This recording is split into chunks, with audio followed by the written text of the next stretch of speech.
Yeah.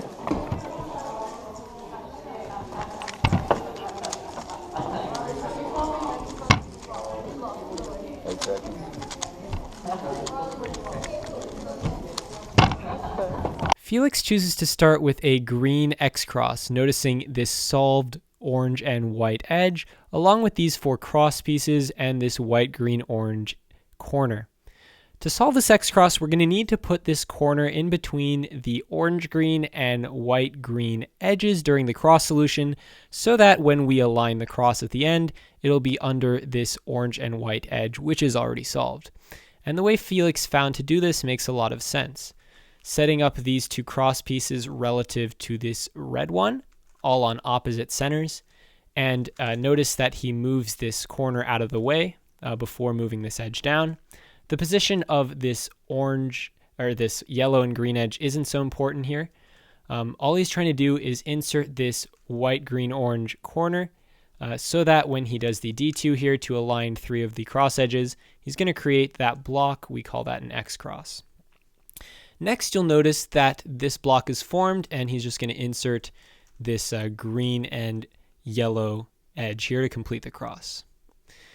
Now, at this moment, it's unclear what the best way to go is. If you chose to solve this pair here, the red and yellow, you might find it difficult to continue given the position of this red and white pair. And the red and white pair, likewise, it's hard to solve while considering the position of this red and yellow pair. So what he chooses to do makes a lot of sense. Solving some of the problems with this pair setup and setting up the third pair, which adjacent to the first pair we solved, is going to give us better potential in the future for better look ahead, given that the final 2 slots will be next to each other. And so it'll be easier to find more efficient solutions for that case. So what he does here makes a lot of sense. Setting up this pair, and notice how he's breaking up the uncomfortable pairing here we have with this edge and this corner of different pairs. Putting them apart like this, you can imagine it's going to give us better chances for more efficient solutions. In this case, maybe not so much, but in general, this looks a lot more appealing than what we had before. Inserting that pair, we're left with what I believe is the critical position in this solve. It's not clear exactly what you should do here. I mean, you could consider just solving this edge right away with some keyhole, but considering this is OH, this is kind of hard to go for. You're trying to find something really low move count, mostly RU, and all these U and D moves at the same time. Not great, but honestly, given what arises here, I think this may have been the way to go. Inserting this edge and then just inserting this one gives you a soon, or gives you the soon case where all the corners are twisted, and then you can just do soon a U-perm there. But what he chooses to do is pretty interesting, and I think as he alludes to, would have worked a lot better in a 2-hand solve where you can do a lot of fast U and D moves, or specifically R, D, and U moves all at once, something that's very hard to do quickly with one hand.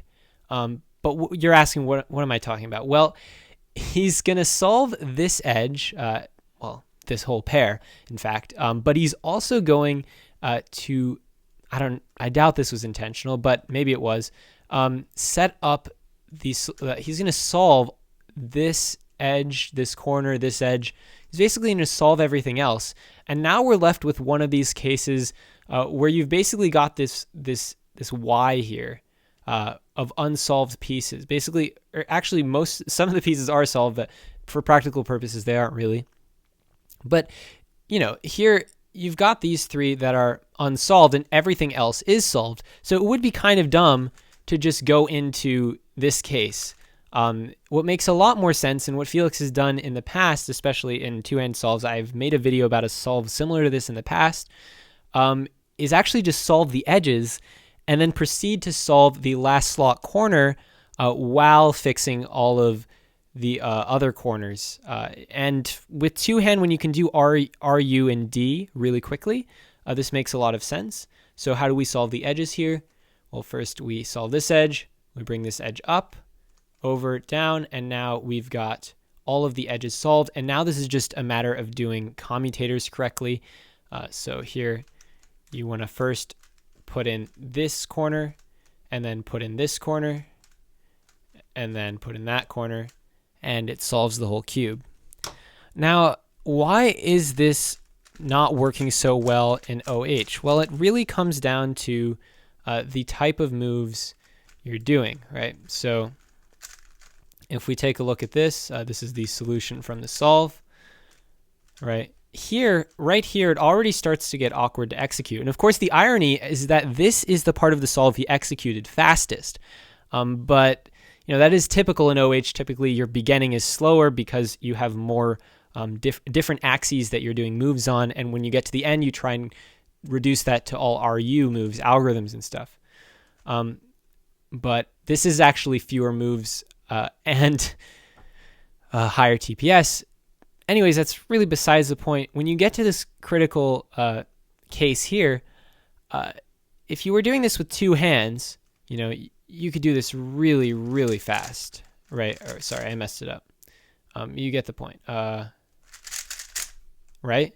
And that's because you can do R, U, and D moves really fast, and you can use, because you have a second hand to do the R moves, you can do these U and D moves really rapidly, basically simultaneously, right? Taking advantage of some of that corner cutting here on the SM, right? Stuff like this, it's very fast to do. But when you have this position on a one-handed solve, it's really not that fast, So this is similar to the position, right? And actually, considering how difficult this is to execute, a bit clumsy, Feliks did a pretty good job in his solve. And the time was good, 10.16. That's a pretty good time, considering that he was very unhappy with the start of his solve, as you could see by his displeasure before starting. Yep, that is transformative progress of a sentence.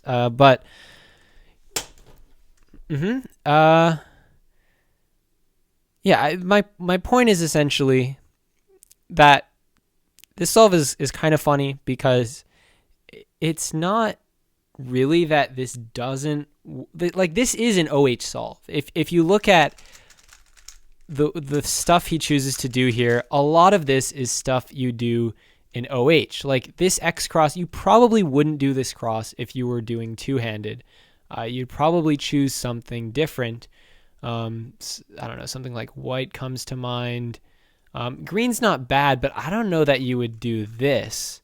I mean, this is the type of stuff you do in one-handed, right? And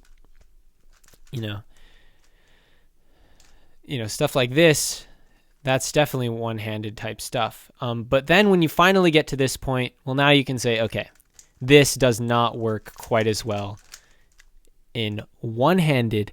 But yeah, this is a great solve. Shout out to Feliks for baiting me into making this video. Why not? Okay, why not? Okay, thank you so much for watching. This is LazerMonkey. Oh wait, I don't do that anymore.